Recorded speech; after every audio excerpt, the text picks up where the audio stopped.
Raindrops media পরিবেশিত audio lecture series সিরাহ। এই সিরিজে আলোচিত হবে পৃথিবীর বুকে শ্রেষ্ঠতম মানুষ রাসূলুল্লাহ মুহাম্মদ সাল্লাল্লাহু আলাইহি ওয়াসাল্লামের জীবন কথা। ইন্নাল হামদুলিল্লাহি ওয়াসসালাতু ওয়াসসালামু আলা রাসূলিল্লাহি ওয়া আলা আলিহি ওয়াসহাবিহি ওয়া সাল্লামা তাসলিমান কাসীরান মাজিদান ইলা ইয়াউমিদ্দিন। আম্মা বা'দ। গত পর্বে আমরা আলোচনা করছিলাম ইসলাম পূর্ব আরবের রাজনৈতিক ও ধর্মীয় অবস্থা নিয়ে। ইব্রাহিম আলাইহিস সালামের হাজেরা এবং ইসমাইলকে মক্কায় রেখে যাবার ঘটনা, আরবে ইহুদি এবং খ্রিস্ট ধর্মের আবির্ভাব এবং আমর ইবনে লুহাইয়ের মাধ্যমে আরবে শিরকের প্রবেশ নিয়ে। এছাড়াও জেনেছিলাম আরবদের আদি ইতিহাস, কুরাইশ বংশের উৎপত্তি এবং সংক্ষেপে আব্দুল মুত্তালিবের ঘটনা।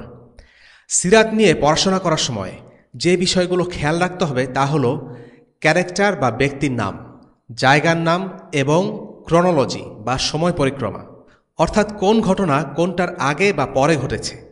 এবং সিরাতে যেহেতু অনেক ক্যারেক্টার, স্থান, কালের উল্লেখ থাকবে, আমরা সাজেস্ট করব একটা লেকচার অন্তত 2 বার শুনতে। এতে করে নামগুলো অন্তত মনে গেঁথে যাবে।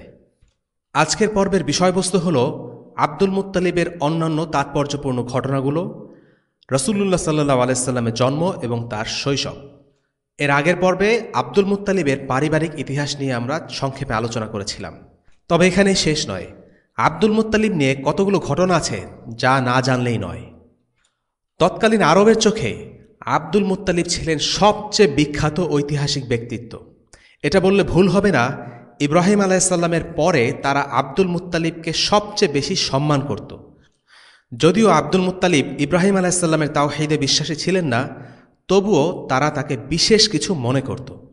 আব্দুল মুত্তালিব ছিলেন কুরাইশদের মধ্যমণি। তার মৃত্যুর পর তার লেগেসি এতটুকু কমেনি, বরং বেড়েছে। তার রেখে যাওয়া আদর্শকে তারা বিনা বাক্যে মেনে নিত। আব্দুল মুত্তালিব ছিলেন প্রশ্নের ঊর্ধ্বে এক ব্যক্তিত্ব। আব্দুল মুত্তালিব কোনো ভুল করতে পারে না। আব্দুল মুত্তালিবের কেউ বিরোধিতা করবে, এটা তারা কোনো মতেই মেনে নিতে পারত না। পৌত্তলিক আরবদের জাতির পিতা ছিলেন আব্দুল মুত্তালিব। এই আব্দুল মুত্তালিবেরই নাতি ছিলেন আল্লাহর রাসূল সাল্লাল্লাহু আলাইহি ওয়াসাল্লাম। আব্দুল মুত্তালিবের নাতি হিসাবে দাদার ধর্মীয় বিশ্বাস আর দেবতাদের বিরোধিতা করা রাসূলুল্লাহ সাল্লাল্লাহু আলাইহি ওয়াসাল্লামের জন্য সহজ কাজ ছিল না। এখনকার পরিভাষায় এর নাম হল পলিটিক্যাল কারেক্টনেস। রাসূলুল্লাহ সাল্লাল্লাহু আলাইহি ওয়াসাল্লাম এমন এক আদর্শ প্রচার করেছিলেন যা তৎকালীন মুশরিক সমাজের চোখে ছিল পলিটিক্যালি ইনকারেক্ট বা চেতনা বিরোধী। সিরাতে আমরা বরাবরই দেখতে পাই আব্দুল মুত্তালিবের আদর্শের দোহাই দিয়ে মানুষকে ইসলাম থেকে দূরে সরিয়ে রাখা হতো। বলা হতো, তুমি কিভাবে পারবে আব্দুল মুত্তালিবের ধর্মত্যাগ করতে? এ কথা শুনলেই মানুষ অস্বস্তি বোধ করত। খোদ রাসূলুল্লাহ সাল্লাল্লাহু আলাইহি সাল্লামকে ঘায়েল করার জন্যও তাকে প্রশ্ন করা হয়েছিল, আচ্ছা বলো তো, তোমার দাদা আব্দুল মুত্তালিব কি সঠিক পথে ছিলেন না? তিনি কি ভুল ছিলেন? খুবই চাতুরতাপূর্ণ একটি প্রশ্ন। এর উত্তরে যদি না বলা হয়, তাহলে মক্কা জুড়ে হৈ হৈ রব উঠবে। মুহাম্মদ আব্দুল মুত্তালিবকে ভ্রান্ত বলেছে, কত বড় সাহস, এরকম একটা ব্যাপার। এখানে যুক্তির স্থান নেই, পুরোটাই হলো আবেগ। এখন প্রশ্ন হচ্ছে, কিভাবে আব্দুল মুত্তালিব এই পর্যায়ে উপনীত হলেন? সেটি বুঝতে হলে আমাদের জানতে হবে তার জীবনে ঘটে যাওয়া 3টি ঘটনা যা তাকে এই পর্যায়ে উপনীত করে। প্রথম কাহিনী, জমজম কূপের পুনরাবিষ্কার। গত পর্ব থেকে আপনাদের হয়তো খেয়াল আছে কুরাইশদের আধিপত্যের কাহিনী, কোসাই বিন কলবের কাহিনী এবং কিভাবে হাসিম নামটি চলে আসলো।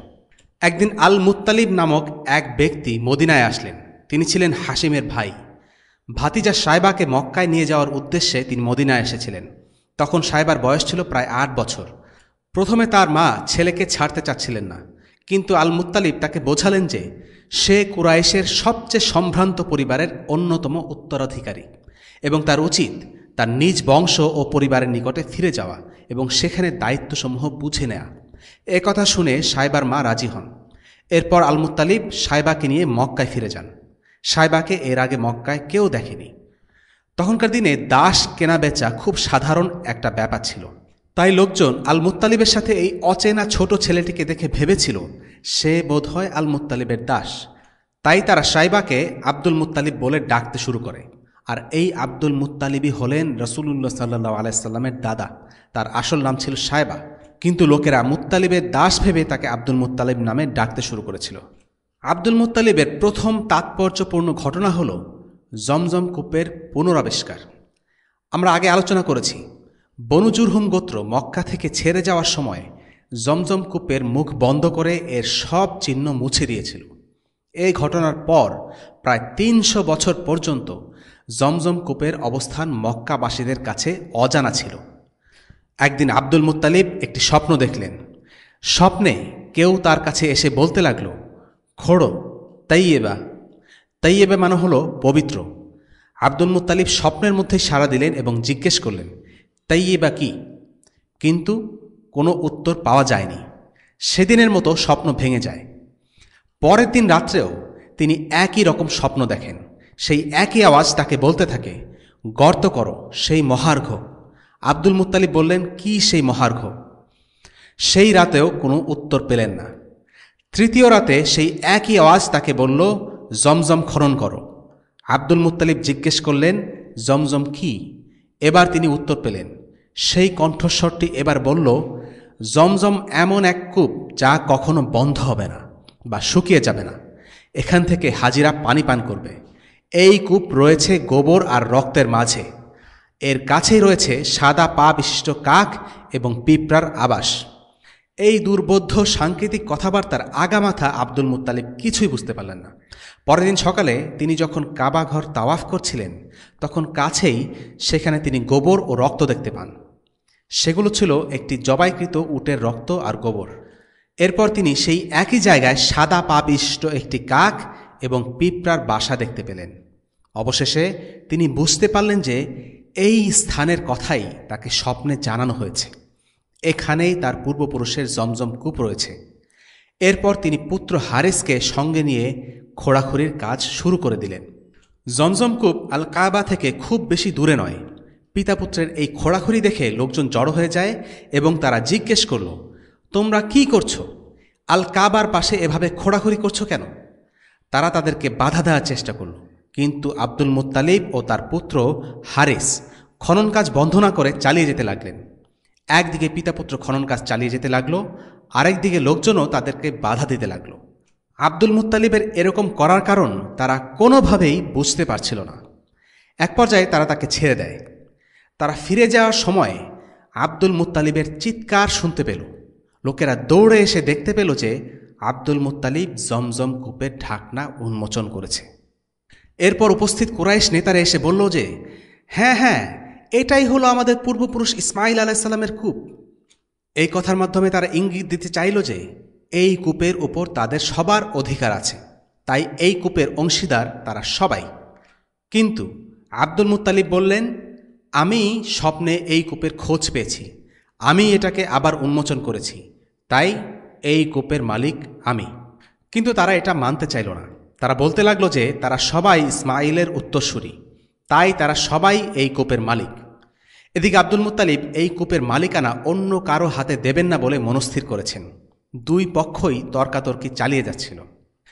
তাদের মাঝে যখন এই কূপ নিয়ে প্রায় যুদ্ধ বেঁধে যাচ্ছিল, তখন একজন প্রস্তাব দিল যে, আচ্ছা ঠিক আছে, নিজেদের মাঝে এরকম মারামারি না করে আমরা বরং বনু সাআদের মহিলা জাদুকরের কাছে যাই, সে হয়তোবা আমাদের একটা সমাধান দিতে পারবে। বনু সাআদের এই মহিলা জাদুকর দাবি করত যে তার সাথে আত্মার যোগাযোগ রয়েছে। কোরাইশ নেতৃবৃন্দ জমজম কূপ নিয়ে সৃষ্ট সমস্যার সমাধান পাওয়ার আশায় এই মহিলার কাছে গেল, কিন্তু সেখানে গিয়ে জানতে পারল যে এই মহিলা সিরিয়া চলে গেছে। তখন তারা আবার শামের দিকে যাত্রা শুরু করল। যাত্রাপথে তাদের পানি শেষ হয়ে যায়। তখন তারা ছিল মরুভূমির মাঝে, সেখানে পানির কোনো ব্যবস্থা ছিল না। এ অবস্থায় আব্দুল মুত্তালিব বাকি সবাইকে বললেন, আমাদের মৃত্যু যদি এই নির্জন মরুভূমিতেই ঠিক করা হয়ে থাকে, তাহলে সবার উচিত যার যার কবর খুঁড়ে ফেলা, এবং যাতে করে একজন মারা গেলে বাকিরা তাকে কবর দিতে পারে, তাহলে অন্তত একজন ছাড়া বাকি সবার কবর হবে। তার কথা মতো সবাই যার যার কবর খুঁড়ে ফেলল এবং সেই কবরে শুয়ে মৃত্যুর জন্য অপেক্ষা করতে লাগল। কিছুক্ষণ পর আব্দুল মুত্তালিবই আবার বলে উঠলেন, না, আমাদের মতো পুরুষদের এভাবে মৃত্যুর জন্য অপেক্ষা করা মানায় না, তার চেয়ে বরং আমরা সবাই পানির খোঁজে বের হই। তার এই কথায় সবাই একমত হল এবং এক একজন পানির খোঁজে এক এক দিকে বেরিয়ে পড়ল। কিছুক্ষণ পর আব্দুল মুত্তালিব পানির খোঁজ পেলেন। পানি নিয়ে সঙ্গীদের কাছে ফিরে এলে তারা বলল, আল্লাহ তাআলা তোমাকে এই মরুভূমিতে পানির সন্ধান দিয়ে রক্ষা করেছেন এবং তিনি তোমাকে জমজম কূপ উন্মোচনের স্বপ্ন দেখিয়েছেন। এ সব কিছুই একটি জিনিস নির্দেশ করে, এই কূপ তোমার জন্য আল্লাহ তাআলার পক্ষ থেকে একটি অনুগ্রহ, আর এই কূপের মালিকানা তোমারই। আমরা আমাদের দাবি ছেড়ে দিলাম, এখন চলো আমরা মক্কায় ফিরে যাই। আর এভাবেই আব্দুল মুত্তালিবের হাতে জমজম কূপ পুনঃ আবিষ্কৃত হয়, আর তার কর্তৃত্বে নতুন মাত্রা যোগ হয়। দ্বিতীয় কাহিনী, ছেলে আব্দুল্লাহকে উৎসর্গ করার ইচ্ছা। যখন কুরাইশ নেতারা জমজম কূপের মালিকানার জন্য আব্দুল মুত্তালিবকে চাপাচাপি করছিল, তখন আব্দুল মুত্তালিবের পাশে একমাত্র পুত্র ছাড়া আর কেউ ছিল না। ব্যাপারটা আব্দুল মুত্তালিবকে বেশ ভাবিয়ে তোলে। কেননা গোত্রীয় সমাজে কোনো ব্যক্তির শক্তিমত্তা কেমন হবে তা নির্ধারিত হয় তার পরিবার ও আত্মীয় স্বজনের সংখ্যাধিক্যের ওপর। যেমন যার যত ছেলে, ভাই, চাচা কিংবা আত্মীয় স্বজন, সে তত বেশি শক্তিশালী। আব্দুল মুত্তালিব তখন আল্লাহ তাআলার কাছে এই বলে দোয়া করলেন, হে আল্লাহ, আপনি যদি আমাকে 10টি পুত্র সন্তান দেন, তাহলে আমি তাদের মধ্য থেকে একজনকে আপনার পথে কুরবানি দেব। এরপর আল্লাহ তাআলার দয়ায় আব্দুল মুত্তালিব 10টি পুত্র ও 6টি কন্যা সন্তান লাভ করলেন। তখন তিনি আল্লাহ তাআলার কাছে কৃত ওয়াদা পূরণ করার ব্যবস্থা নিলেন। আব্দুল মুত্তালিব সহ কুরাইশের অন্যান্য লোকেরা তাদের সবচেয়ে বড় মূর্তি হুবালের কাছে যায়। এই মূর্তির পাশে কিছু তীর ছিল। তীরগুলোকে তারা খুব পবিত্র বলে মনে করত। সেগুলোর সাথে ঐশ্বরিক ব্যাপার জড়িয়ে আছে বলে তারা বিশ্বাস করত। ওই তীরগুলোর গায়ে আব্দুল মুত্তালিবের সব পুত্রের নাম লেখা হয়েছিল। এরপর লটারি করা হলে প্রথমবার নাম উঠল আবদুল্লাহর নাম, দ্বিতীয়বারেও উঠল আবদুল্লাহর নাম এবং তৃতীয়বারেও উঠল আবদুল্লাহর নাম। তারপর আব্দুল মুত্তালিব আবদুল্লাহকে আল কাবার পাশে নিয়ে গেলেন। তিনি যখন ছুরি বের করে আবদুল্লাহকে জবাই করতে যাচ্ছিলেন, তখন দৌড়ে আসলো তারই আরেক পুত্র আবু তালিব। আবু তালিব তার পিতাকে বলল, আমরা আপনাকে এই কাজ করতে দিতে পারি না। এরপর আবদুল্লাহর মাতৃ সম্পর্কীয় আত্মীয়স্বজনরাও এসে বলল, আমরা আপনাকে আমাদের পুত্রকে জবাই করতে দিতে পারি না। অন্যান্য লোকেরাও আব্দুল মুত্তালিবকে বলতে লাগল, আপনি যদি এই কাজটা করেন তাহলে আপনার উত্তরসূরিদের জন্য তা করণীয় বলে গণ্য হবে, কেননা আব্দুল মুত্তালিব ছিলেন তাদের নেতা। তিনি কোনো কাজ করলে তা প্রথা হিসেবে দাঁড়িয়ে যায়।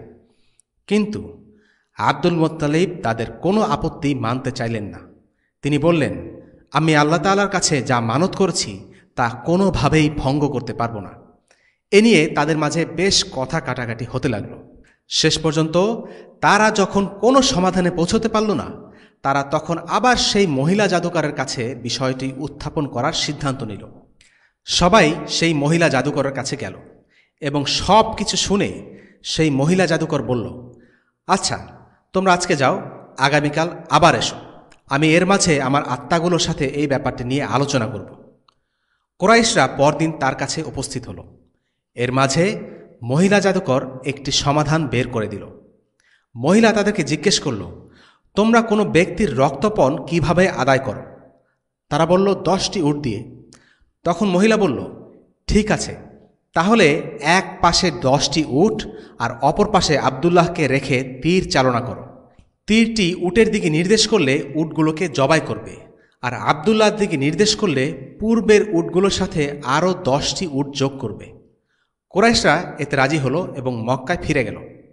মহিলা জাদুকর যা যা করতে বলেছিল কুরাইশরা ঠিক তাই করল। তীর যতবার আবদুল্লাহর দিকে নির্দেশ করছিল ততবার তারা উটের সংখ্যা বাড়াতে লাগল। এভাবে উটের সংখ্যা বাড়তে বাড়তে যখন 100-তে পৌঁছল, তখন এটি উটের দিকে নির্দেশ করল। কুরাইশের লোকেরা তখন আব্দুল মুত্তালিবকে বলল, অবশেষে আমরা তোমার ছেলেকে জবাই থেকে বাঁচাতে পারলাম। কিন্তু আব্দুল মুত্তালিব বলল, না, এখনও শেষ হয়নি, আমরা আরেকবার লটারি করব। তারা আরও 2বার একই কাজ করল এবং প্রতিবারই নিক্ষিপ্ত তীর উট বরাবর ছিল। অবশেষে সেই 100 উট জবাই করা হলো, আর আব্দুল মুত্তালিবকে সেই উটগুলোর পুরো খরচ একা বহন করতে হয়েছিল। তিনি খুবই দয়ালু ছিলেন। নিজের জন্য গোশত না রেখে সমস্ত উটের গোশত মানুষের মাঝে বিলিয়ে দিয়েছিলেন। লোকজন গোশত খেয়ে আবার সাথে করে নিয়েও যাচ্ছিল, কিন্তু তারপরও পশু পাখিদেরকে খাওয়ানোর মতো যথেষ্ট পরিমাণ গোশত উদ্বৃত্ত ছিল। এরপর থেকে আরবদের মাঝে এই কথাটি ব্যাপকভাবে বিখ্যাত হয়ে গিয়েছিল যে আব্দুল মুত্তালিব হলেন সেই ব্যক্তি যিনি মানুষ ও পশুদেরকে খাইয়েছিলেন, এমনকি আকাশের পাখিদেরকেও খাইয়েছিলেন। কুরাইশদের কথা সত্য প্রমাণিত হয়েছিল। তারা বলেছিল আব্দুল মুত্তালিব যে কাজ করবে পরবর্তীতে আরবদের জন্য তা প্রথা হয়ে দাঁড়িয়ে যাবে। পরবর্তীতে দেখা যায় যে আরবে রক্তপণ হিসাবে 10টি উট দেয়া হতো, আব্দুল মুত্তালিবের 100টি উট জবাই করার পর সেখানে রক্তপণের মূল্য 100টি উট নির্ধারিত হয়। ইসলামেও এই নিয়মটি বহাল রাখা হয়েছে। অবশ্য এখন আর উট দিয়ে রক্তপণ আদায় করা হয় না, বরং 100টি উটের মূল্য মুদ্রার সাপেক্ষে হিসাব করা হয় এবং টাকা দিয়ে তা পরিশোধ করা হয়। এই আবদুল্লাহ হচ্ছে রাসূলুল্লাহ সাল্লাল্লাহু আলাইহি সাল্লামের বাবা। রাসূলুল্লাহ সাল্লাল্লাহু আলাইহি সাল্লামকে বলা হতো, তুমি হলে 2 জবিহের সন্তান। তারা হলেন ইসমাঈল ও আবদুল্লাহ। তৃতীয় ও সবচেয়ে তাৎপর্যপূর্ণ কাহিনী, আব্রাহা ও তার হাতি বাহিনীর মক্কা অভিযান। আব্রাহার কথা নিশ্চয়ই খেয়াল আছে আমাদের গত পর্ব থেকে। আবিসিনিয়ার রাজা আন-নাজ্জাশী তার সেনাপতি আরিয়াতকে দিয়ে পাঠান ইয়েমেনের অত্যাচারী শাসক জু নওয়াজকে শায়েস্তা করতে। আবিসিনিয়ানরা জু নওয়াজকে পরাজিত করে ইয়েমেনের শাসন কর্তৃত্ব দখল করে নেয়। এরপর নিজেদের মধ্যে অন্তঃসংঘাতে আরিয়াত এবং আব্রাহার মধ্যে এক যুদ্ধ হয় এবং কৌশলে আব্রাহা জয়ী হয়। আব্রাহা এরপর ইয়েমেন দখল করে সেখানে শাসন করা শুরু করে। সে সবাইকে খ্রিস্ট ধর্মে ধর্মান্তরিত করতে চাচ্ছিল। কাবাঘরের প্রতি আরবদের বিশেষ দুর্বলতা ছিল, তাই সে এই দুর্বলতাকে কাজে লাগিয়ে কাবার অনুরূপ আল কালিস নামের একটি অনিন্দ সুন্দর গির্জা নির্মাণ করে।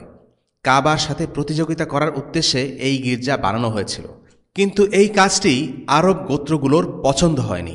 একদিন রাতের অন্ধকারে একজন গির্জায় গিয়ে মল ত্যাগ করে এবং গির্জার দেয়ালে মল ছুঁড়ে নোংরা করে পালিয়ে যায়।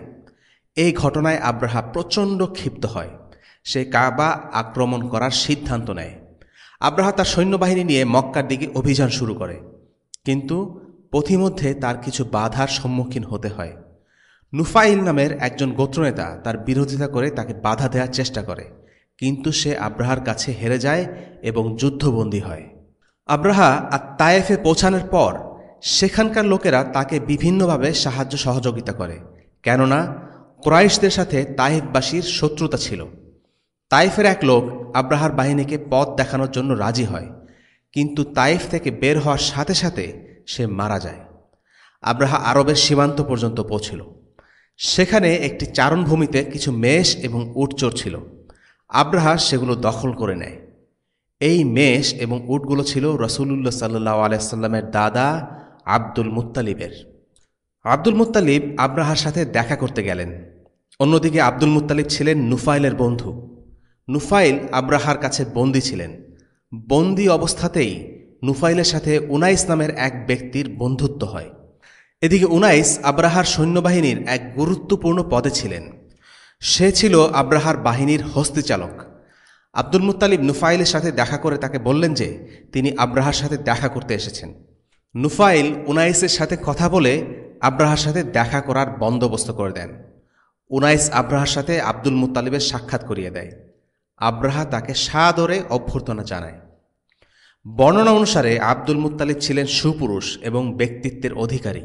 তাকে দেখে যে কোনো মানুষের মনে শ্রদ্ধার উদ্রেক ঘটবে।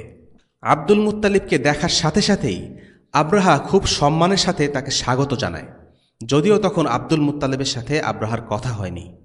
আব্রাহা ছিল রাজা। তার সাথে কেউ দেখা করতে আসলে সে অনেক উঁচু একটি সিংহাসনে বসত এবং বাকিরা নিচে তার পায়ের কাছে বসত। কিন্তু সে আব্দুল মুত্তালিবকে দেখার পর তাকে পায়ের কাছে বসানো পছন্দ করল না। সে চাইলে আব্দুল মুত্তালিবকে তার সিংহাসনে বসার জন্য বলতে পারত, কিন্তু তা না করে আব্রাহা আব্দুল মুত্তালিবের সাথে মেঝেতে বসল এবং তার দোভাষীর মাধ্যমে জানতে চাইল তিনি কি চান। কোনো রাগ ঢাক না রেখে আব্দুল মুত্তালিব দোভাষীকে সরাসরি বললেন, আব্রাহা আমার 200 উট লুট করেছে, আমি তা ফেরত নিতে এসেছি। প্রত্যুত্তরে আব্রাহা বলল, প্রথম দেখায় তোমার প্রতি আমার যে শ্রদ্ধা জাগ্রত হয়েছিল তা নষ্ট হয়ে গেছে। আমি এসেছি তোমার এবং তোমার পূর্বপুরুষদের লাঞ্ছিত করতে, তোমাদের দেশ ধ্বংস করতে। আমি তোমাদের পূর্বপুরুষদের বানানো আল কাবা ভেঙে দিতে চাই, আর তুমি কিনা এসেছ আমার কাছে উট চাইতে। আব্দুল মুত্তালিব বললেন, এই উটের মালিক আমি, তাই আমি আমার উট নিয়ে যেতে এসেছি। কাবা ঘরের মালিক স্বয়ং আল্লাহ তাআলা, তাই আল্লাহই এর রক্ষণাবেক্ষণ করবেন। অতঃপর আব্রাহা আব্দুল মুত্তালিবের উট ফিরিয়ে দেওয়ার আদেশ দিল। আব্দুল মুত্তালিব মক্কায় ফিরে গেলেন আর তার গোত্রের লোকদের বললেন, আব্রাহার সাথে যুদ্ধ করো না, মক্কা থেকে পালিয়ে যাও। আব্দুল মুত্তালিব পরিষ্কারভাবে সবাইকে পরিস্থিতির কথা জানিয়ে দিলেন। সবাই মক্কা ছেড়ে পাহাড়ে গিয়ে আশ্রয় নেয়। আব্দুল মুত্তালিব সবার শেষে মক্কা ত্যাগ করেন। যাওয়ার পূর্বে তিনি কাবার চাদর জড়িয়ে কাঁদতে কাঁদতে আল্লাহর নিকট দোয়া করেন যেন আল্লাহ তাআলা তার ঘরকে রক্ষা করেন। তারপর তিনি মক্কা থেকে চলে যান। আব্রাহা তার সৈন্যদলকে কাবার অভিমুখে অগ্রসর হওয়ার আদেশ দেয়, কিন্তু হাতিগুলো কিছুতেই সামনে এগোচ্ছিল না। হাতি চালকরা তাদের হাতিগুলোকে অন্য কোনো দিকে চালনা করলে হাতিগুলো সেদিকে দৌড়ে যেত, কিন্তু তাদেরকে মক্কার দিকে ঠেলা হলে তারা সেখানেই বসে পড়ত। এটা ছিল আল্লাহ তাআলার পক্ষ থেকে এক কারামত। বলা হয়ে থাকে যে উনাইস নামের সেই লোকটি হাতির কানের কাছে গিয়ে বলেছিল, এটা আল্লাহর ঘর, একে আক্রমণ করো না। এই বলে সে পালিয়ে গিয়েছিল। যাই হোক, কোনো না কোনো কারণে হাতিগুলো কাবার দিকে এগোচ্ছিল না। তারা হাতিগুলোকে মারতে লাগলো, তাদের বল্লম দিয়ে খোঁচা দিয়ে রক্তাক্ত করে ফেলল, কিন্তু তবুও হাতিগুলো কাবার দিকে এক চুল পরিমাণ নড়ল না। অবশেষে তারা হাতিগুলোকে পিছনে ফেলে সামনে এগোনোর সিদ্ধান্ত নেয়। আল্লাহ তাআলা এবার তার সৈন্যবাহিনী পাঠালেন। যে কোনো কিছুই আল্লাহর সৈন্য হতে পারে, পানি, বাতাস, জীবজন্তু। আল্লাহ তাআলা এবার সৈন্য হিসেবে প্রেরণ করলেন এক দল পাখি। সবগুলো পাখি একটি করে পাথরের নুড়ি নিয়ে আব্রাহার বাহিনীর দিকে উড়ে গেল এবং পাথর ছুঁড়ে তারা নিমিষেই আব্রাহার বাহিনী ধ্বংস করে ফেলল। সূরা আল ফিলে এই ঘটনা বর্ণিত আছে।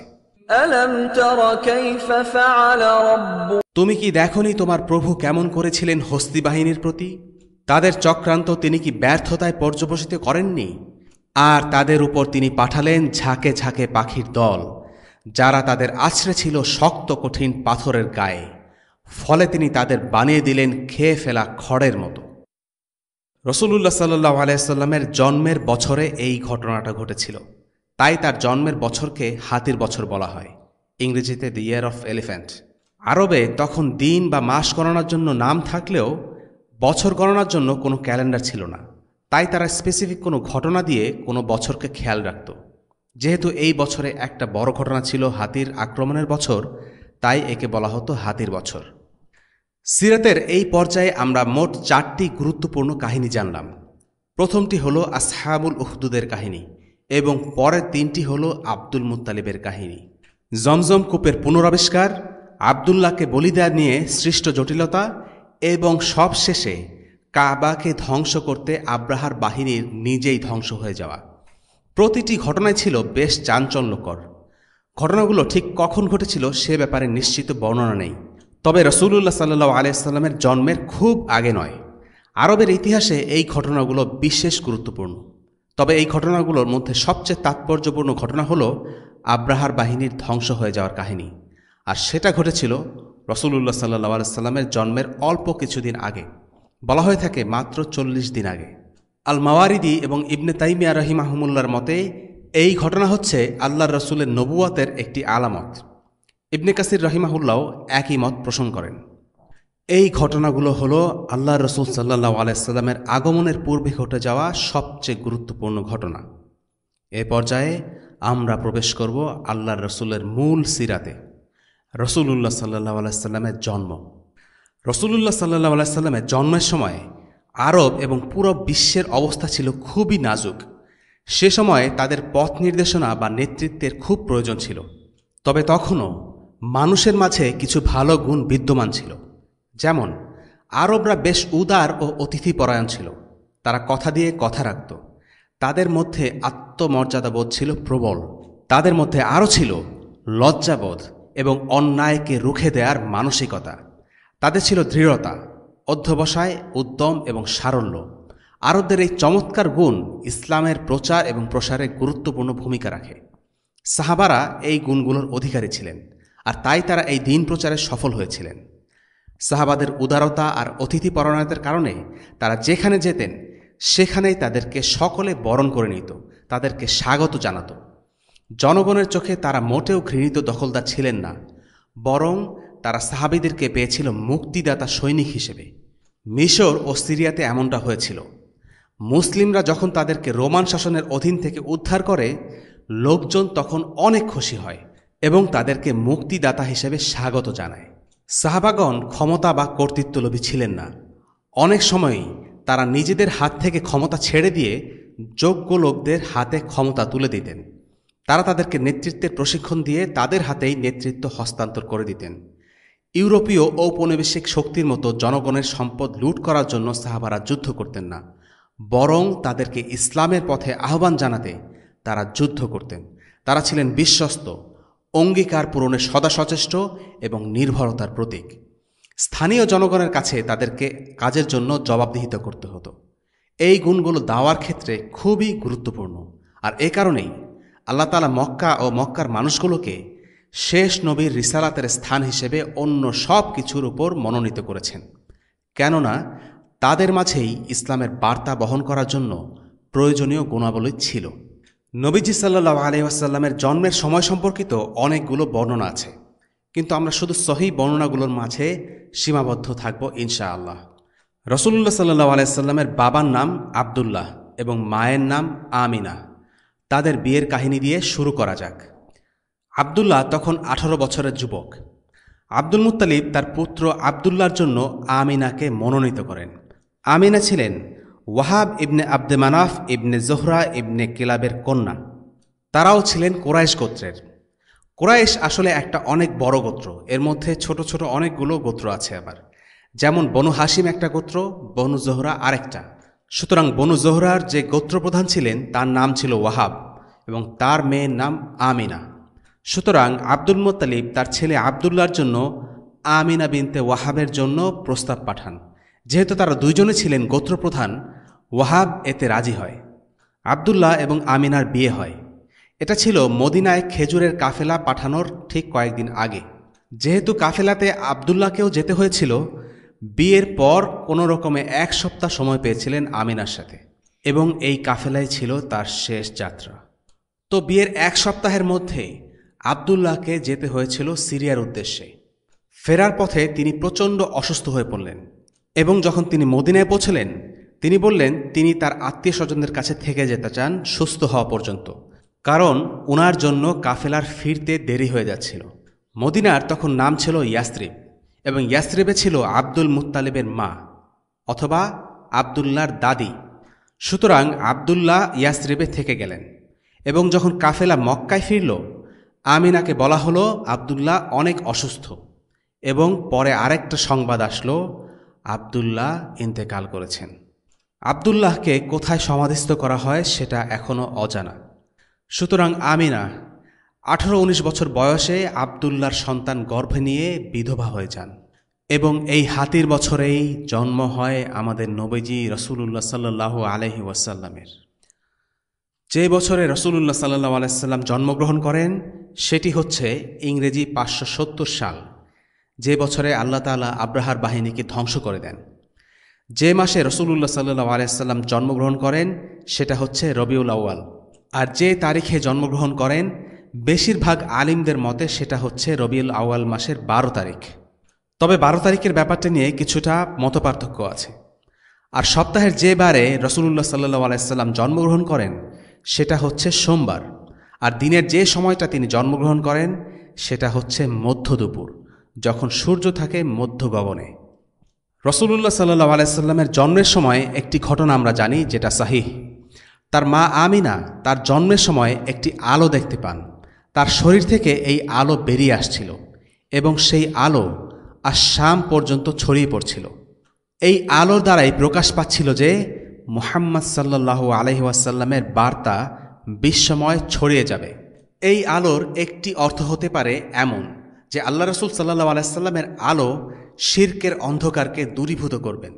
আর শাম পর্যন্ত আলো ছড়িয়ে যাওয়ার তাৎপর্য সম্পর্কে ইমাম ইবনে কাসির রাহিমাহুল্লাহ বলেন, শাম পর্যন্ত আলো পৌঁছে যাওয়ার প্রতীকী অর্থ হল ইসলাম এই শাম অঞ্চলে একটি সুদৃঢ় ও শক্তিশালী অবস্থানে পৌঁছে যাবে। শেষ জামানায় শাম হবে ইসলামের শক্তিশালী দুর্গ, আর ঈসা আলাইহিস সালাম এই শাম অঞ্চলের দামাস্কাসের সাদা মসজিদে অবতরণ করবেন। রাসূলুল্লাহ সাল্লাল্লাহু আলাইহি সাল্লামের জন্ম হয়েছিল চাচা আবু তালিবের ঘরে। তার দাইমা ছিলেন আবিসিনিয়ান উম্মে আইমান, যিনি ছিলেন আবদুল্লাহর দাসী। রাসূলুল্লাহ সাল্লাল্লাহু আলাইহি সাল্লামকে প্রথম স্তন্যদান করেছিলেন সুয়াইবা, তিনি ছিলেন আবু লাহাবের দাসী। এখন জেনে নেওয়া যাক রাসূলুল্লাহ সাল্লাল্লাহু আলাইহি সাল্লামের বংশধারা। তৎকালীন আরবদের কাছে ইলমুল আনসাব ছিল খুবই গুরুত্বপূর্ণ একটি বিষয়। ইলমুল আনসাবকে বাংলায় বলা হয় নসবনামা, আর ইংরেজিতে বলা হয় জিনিওলজি। ইলমুল আনসাব হচ্ছে বংশধারা সম্পর্কে তথ্য। আরবরা একজন মানুষের 10-20 পূর্বপুরুষ পর্যন্ত অনায়াসে মনে রাখত।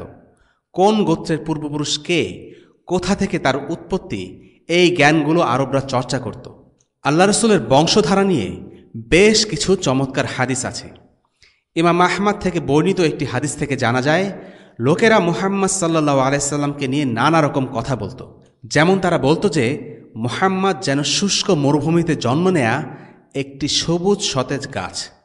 এ কথা বলে তারা বোঝাতে চাইত যে তিনি তাদের বংশের শ্রেষ্ঠ ব্যক্তি। ইবনে আব্বাস রাদিয়াল্লাহু আনহু বলেন, লোকদের এসব কথাবার্তা রাসূলুল্লাহ সাল্লাল্লাহু আলাইহি সাল্লামের নিকট পৌঁছালো। তিনি মিম্বারে দাঁড়িয়ে জিজ্ঞেস করলেন, তোমরা বলো তো আমি কে? তারা বলল, আপনি হলেন আল্লাহর রসুল। তিনি বললেন, আমি মুহাম্মদ ইবনে আবদুল্লাহ ইবনে আব্দুল মুত্তালিব। আল্লাহ তাআলা তার সৃষ্টিকে বিভিন্ন ভাগে বিভক্ত করেছেন এবং আমাকে তার সৃষ্টির সেরা অংশের অন্তর্ভুক্ত করেছেন। তিনি সব সৃষ্টিকে 2 ভাগে ভাগ করেছেন এবং আমাকে সেই 2-এর মাঝে উত্তম দলটিতে অন্তর্ভুক্ত করেছেন। তিনি মানুষকে অনেক গোত্রে বিভক্ত করেছেন এবং আমাকে শ্রেষ্ঠ গোত্রের মাঝে স্থান দিয়েছেন। তিনি তাদেরকে অনেকগুলো বংশে ভাগ করেছেন এবং আমাকে সেরা বংশে জন্ম দিয়েছেন, যারা তাদের গোত্রের মাঝে সেরা এবং চেতনায় অগ্রগামী। অর্থাৎ রাসূলুল্লাহ সাল্লাল্লাহু আলাইহি সাল্লাম খারাপ মানুষদের মধ্যে প্রেরিত ভালো মানুষ ছিলেন না, বরং তিনি ছিলেন সেরাদের মধ্যে সেরা। তিনি আরও বলেন, নিশ্চয়ই আল্লাহ আযজা ওয়া জাল ইসমাইলের বংশধর মধ্য থেকে কিনানাকে পছন্দ করেছেন এবং কিনানার মধ্য থেকে কোরাইশদের মনোনীত করেছেন, এবং তিনি কোরাইশদের মধ্য থেকে মনোনীত করেছেন বনু হাশিমকে, এবং তিনি বনু হাশিম থেকে আমাকে মনোনীত করেছেন। অন্য এক হাদিসে তিনি বলেন, আমি বৈবাহিক সম্পর্কজাত সন্তান। আদম আলাইহিসসালাম থেকে শুরু করে আমার পিতামাতা পর্যন্ত আমার বংশধারায় কোনো অবৈধ সন্তান নেই। জাহিলিয়াতের ব্যভিচার আমার বংশকে দূষিত করতে পারেনি। জাহিলিয়াতের যুগে যদিও জিনা, ব্যভিচার জাতীয় অনৈতিক কার্যকলাপ খুবই স্বাভাবিক ব্যাপার ছিল, কিন্তু রাসূলুল্লাহ সাল্লাল্লাহু আলাইহি সাল্লামের পূর্বপুরুষদের মধ্যে কেউই এমন জঘন্য কাজে অংশ নেয়নি। আল্লাহ তাআলা তার বংশধারাকে সব সময় হেফাজত করেছেন। অর্থাৎ রাসূলুল্লাহ সাল্লাল্লাহু আলাইহি সাল্লামের জন্ম আরবের সেরা গোত্রের সেরা বংশের অভিজাত একটি পরিবারে। ইমাম বুখারী রাহিমাহুল্লাহ তার বংশধারা উল্লেখ করেছেন। তার পুরো নাম হল আবুল কাসিম মুহাম্মদ ইবনে আবদুল্লাহ ইবনে আব্দুল মুত্তালিব ইবনে হাশিম ইবনে আব্দ মানাফ ইবনে কুসাই ইবনে কিলাব ইবনে মুরাহ ইবনে কাব ইবনে লুহাই ইবনে গালিব ইবনে ফায়ের ইবনে মালিক ইবনে আন-নাজর ইবন কিনানাহ ইবন খুজাইমাহ ইবন মুদ্রিকা ইবন ইলিয়াস ইবন মুজার ইবন নিজার ইবন মাআদ ইবন আদনান। এই বংশধারা এসেছে ইব্রাহিম আলাইহিসসালাম থেকে, কিন্তু আদনানের আগে কারা এই বংশধারায় ছিল সেই নামগুলো নিশ্চিতভাবে জানা যায় না। একটি হাদিসে রাসূলুল্লাহ সাল্লাল্লাহু আলাইহি সাল্লাম বলেন, আমি হচ্ছি আমার পিতা ইব্রাহিমের দোয়া এবং আমার ভাই ঈসার সুসংবাদ। অর্থাৎ রাসূলুল্লাহ সাল্লাল্লাহু আলাইহি সাল্লাম ছিলেন ইব্রাহিম আলাইহিস সালামের দোয়ার ফসল। আল্লাহ তাআলা ইব্রাহিম আলাইহিস সালামের এই দোয়াটা কোরআনে উল্লেখ করেন সূরা বাকারায় 129 নম্বর আয়াতে। ربنا وبعث فيهم رسولا منهم يتلو عليهم آياتك ويعلمهم الكتاب والحكمة ويزكيهم إنك أنت العزيز الحكيم। হে আমাদের রব, তাদের মধ্য থেকেই তাদের নিকট একজন পয়গম্বর প্রেরণ করুন, যিনি তাদের কাছে তোমার আয়াতসমূহ তিলাওয়াত করবেন, তাদেরকে কিতাব ও হিকমত শিক্ষা দেবেন এবং তাদেরকে পবিত্র করবেন। নিশ্চয় তুমি পরাক্রমশালী ও হিকমতওয়ালা। হারাম এলাকাবাসীর জন্য এটা একটা দোয়া, যেন তার সন্তানদের মধ্য থেকেই একজন নবী আগমন করেন এবং এই দোয়াটি কবুল হয়। মুসনাদে আহমাদে রয়েছে যে নবী সাল্লাল্লাহু আলাইহি সাল্লাম বলেছেন, আমি তখন থেকেই শেষ নবী যখন আদম আলাইহিসসালাম মাটির আকারে ছিলেন। আমি তোমাদেরকে আমার প্রাথমিক কথার সংবাদ দিচ্ছি। আমি আমার পিতা ইব্রাহিম আলাইহিসসালামের দোয়া, ঈসা আলাইহিসসালামের সুসংবাদ এবং আমার মায়ের স্বপ্ন। আবু উমামা রাদিয়াল্লাহু আনহু একবার রাসূলুল্লাহ সাল্লাল্লাহু আলাইহি সাল্লামকে জিজ্ঞেস করলেন, হে আল্লাহর রাসূল, আপনার নবুয়তের সূচনা কিভাবে হয়? তিনি বললেন, আমার পিতা ইব্রাহিম আলাইহিসসালামের দোয়া, আমার সম্বন্ধে ঈসা আলাইহিসসালামের সুসংবাদ দান। তিনি আরও বলেছেন, আমার মা স্বপ্নে দেখেন যে তার মধ্য হতে যেন একটি আলো বেরিয়ে সিরিয়ার প্রাসাদগুলোকে আলোকিত করে দিল এবং তা দৃষ্টিগোচর হতে লাগল। তার মায়ের এ স্বপ্নের কথা আগে থেকেই আরবে ছড়িয়েছিল। তারা বলতো যে আমেনার গর্ভে এক মহান ব্যক্তির জন্ম হবে। এমনকি ঈসা আলাইহিসসালাম বনি ইসরায়েলের মধ্যে খুতবা দেওয়ার সময় পরিষ্কারভাবে তার নামও বলে দিয়েছিলেন। তিনি বলেছিলেন, وَإِذْ قَالَ عِيسَى ابْنُ مَرْيَمَ নিকট আল্লাহর রসুল, এবং আমার পূর্ব হতে তোমাদের নিকট যে তাওরাত রয়েছে আমি উহার সমর্থক, এবং আমার পরে আহমাদ নামে যে রসুল আসবেন আমি তার সুসংবাদদাতা। সূরা আস-সফ আয়াত 6। সূরা বাকারার 129 নম্বর আয়াতে আরও ছিল, ওয়ায়ুআল্লিমুহুমুল কিতাব ওয়াল হিকমা। এখানে কিতাবের অর্থ হচ্ছে কোরআন আর হিকমা হচ্ছে সুন্নাহ। ইমাম হাসান আল বসরি রহিমাহুল্লাহ, কাতাদা রহিমাহুল্লাহ, মুকাতিল ইবন হিব্বান রহিমাহুল্লাহ এবং আবু মালিক রহিমাহুল্লাহ একই কথা বলেছেন। সুতরাং দেখা যাচ্ছে ইব্রাহিম আলাইহিসসালামের সেই দোয়ার পরিপ্রেক্ষিতে তারই বংশে রসুলুল্লাহ সাল্লাল্লাহু আলাইহি সাল্লাম জন্ম নিয়েছেন। এবার রসুলুল্লাহ সাল্লাল্লাহু আলাইহি সাল্লামের বংশধারায় তার কয়েকজন পূর্বসূরীকে নিয়ে আলোচনা করা যাক। আমরা আগেই জেনেছি আল্লাহ রসুলকে পাঠানো হয়েছিল সেরা বংশে, সেরা গোত্রে। রসুলুল্লাহর নাম হল মুহাম্মদ ইবনে আবদুল্লাহ ইবনে আব্দুল মুত্তালিব ইবনে হাশিম ইবনে আব্দে মানাফ ইবনে কোসাই। এই বংশধারায় কোসাইকে নিয়ে কিছুটা আলোচনা করা হয়েছিল পূর্বে। কোসাই হলেন সেই ব্যক্তি যে সকল কুরাইশকে ঐক্যবদ্ধ করেছিল এবং খুজার বিরুদ্ধে বিদ্রোহের নেতৃত্ব দিয়েছিল। তার হাত ধরে কুরাইশরা মক্কার রাজনৈতিক কর্তৃত্ব লাভ করে। এবং কোসাই হল সেই ব্যক্তি যে দারুন নাদওয়া প্রতিষ্ঠা করে। দারুন নাদওয়া হল মক্কার পার্লামেন্ট ব্যবস্থা, যেখানে গোত্রের নেতারা আসত এবং তাদের মতামত জানাত। হাজিদের আপ্যায়ন ও পানির ব্যবস্থার দায়িত্ব ছিল তার কাঁধে। তারপর আসে তার ছেলে আব্দে মানাফ। আব্দে মানাফ সম্পর্কে আমরা জানি সেও তার বাবার মতো একজন দায়িত্বশীল ব্যক্তি ছিল। আর তারপরে আসে হাশিম। হাশিমের ব্যাপারে আমরা আগের পর্বে কিছু কথা বলেছি। তার নাম ছিল আমর, কিন্তু সে পরিচিত হাশিম নামে, কারণ সেই প্রথম হাজিদের রুটির সাথে স্যুপ খাওয়ানোর প্রথা চালু করে। এই হাশিমের যুগে এসেই হজের বিভিন্ন কাজের দায়িত্ব বিভিন্ন গোত্রের মাঝে ভাগ করে দেওয়া হয়। যেমন কাবার চাবি দেয়া হয় একটি গোত্রের কাছে, পানি পান করার দায়িত্ব পড়ে আরেকটি গোত্রের উপরে, এভাবে আর কি। শীত ও গ্রীষ্মে ব্যবসার উদ্দেশ্যে সিরিয়া ও ইয়েমেনে কাফেলা পাঠানোর যে প্রথা, সেটা চালু করেছে হাশিম। তার সময়ে মক্কা অন্যান্য বড় শহরের সাথে ব্যবসায়িক সম্পর্ক গড়ে তোলে, আর এভাবে তার মাধ্যমে কুরাইশদের অর্থনৈতিক জীবনে বেশ ইতিবাচক পরিবর্তন আসে। আর হাশিমের ছেলে হলো আব্দুল মুত্তালিব, রসুলুল্লাহ সাল্লাল্লাহু আলাইহি সাল্লামের দাদা, যার জীবনে 3টি গুরুত্বপূর্ণ ঘটনা ঘটেছিল, যা নিয়ে আগে বিশদ আলোচনা করা হয়েছে। এই 3 জন ব্যক্তির মাধ্যমে কুরাইশরা হয়ে ওঠে আরবের সবচেয়ে শক্তিশালী ও সম্মানিত গোত্র। কুরাইশদের আরবরা সমীহের চোখে দেখত। কুরাইশদের কেউ আক্রমণ করত না, কারণ তারা ছিল কুরাইশ। পুরো আরব জুড়ে নির্বিঘ্নে তারা যাতায়াত করত, যেমনটা এখন আমেরিকার পাসপোর্ট নিয়ে পৃথিবীর সব দেশে যাওয়া যায়। এমনই ছিল তাদের সামাজিক ও রাজনৈতিক অবস্থান।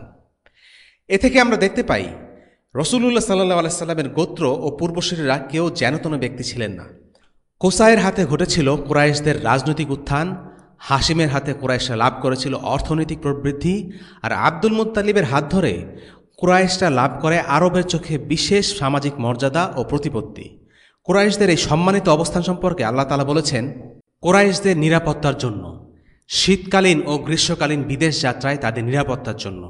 অতএব তারা এই গৃহের প্রভুর উপাসনা করুক, যিনি ক্ষুধায় তাদের আহার দিয়েছেন আর ভয়ভীতি থেকে তাদের নিরাপদ রেখেছেন। এই সূরার মাধ্যমে আল্লাহ তাআলা কুরাইশদের স্মরণ করিয়ে দিচ্ছেন তাদের সুসময়ের কথা, তাদের নিরাপদ দিনগুলোর কথা, তাদের প্রবৃদ্ধি ও মর্যাদার কথা, তাদের উপর আল্লাহর পক্ষ থেকে বর্ষিত অনুগ্রহের কথা। কথাগুলো মনে করিয়ে দেওয়ার উদ্দেশ্য যেন তারা এক আল্লাহর দিকে ফিরে আসে এবং শুধু তারই ইবাদত করে। এখন জেনে নেওয়া যাক রাসূলুল্লাহ সাল্লাল্লাহু আলাইহি সাল্লামের কিছু নামসমূহ। রাসূলুল্লাহ সাল্লাল্লাহু আলাইহি সাল্লামের সবচেয়ে জনপ্রিয় নাম হল মুহাম্মদ এবং আহমদ। তার পরিবার থেকে তাকে নাম দেয়া হয়েছিল মুহাম্মদ। তার দাদা আব্দুল মুত্তালিব তাকে এই নাম দেন। মুহাম্মদ নামের অর্থ হল যিনি চির প্রশংসিত। লোকজন তার প্রশংসা করত তার চরিত্র, তার কাজ, তার ব্যক্তিত্বের জন্য। তিনি ছিলেন প্রশংসার মূর্ত প্রকাশ। মুহাম্মদ সাল্লাল্লাহু আলাইহি ওয়াসাল্লাম হলেন সেই মানুষ যাকে দিনে রাতে প্রতি মুহূর্তে প্রশংসা করা হয়। ইতিহাসে এমন আর কোনো মানবসত্তা নেই যাকে মানবজাতি এত প্রশংসা করেছে। আল্লাহ আজ্জা ওয়া জাল তার নামের অর্থকে পরিপূর্ণতা দিয়েছেন। আহমদ ও মুহাম্মদ নাম দুটি একই মূল শব্দ থেকে এসেছে, হামদ। হামদ মানে প্রশংসা, মুহাম্মদ মানে প্রশংসার অধিকারী, আহমদ মানে হলো যিনি আল্লাহর প্রশংসা করেন। রাসূলুল্লাহ সাল্লাল্লাহু আলাইহি ওয়াসাল্লাম আল্লাহর প্রশংসা করেন এবং তার প্রশংসা অন্য সবার চাইতে বেশি।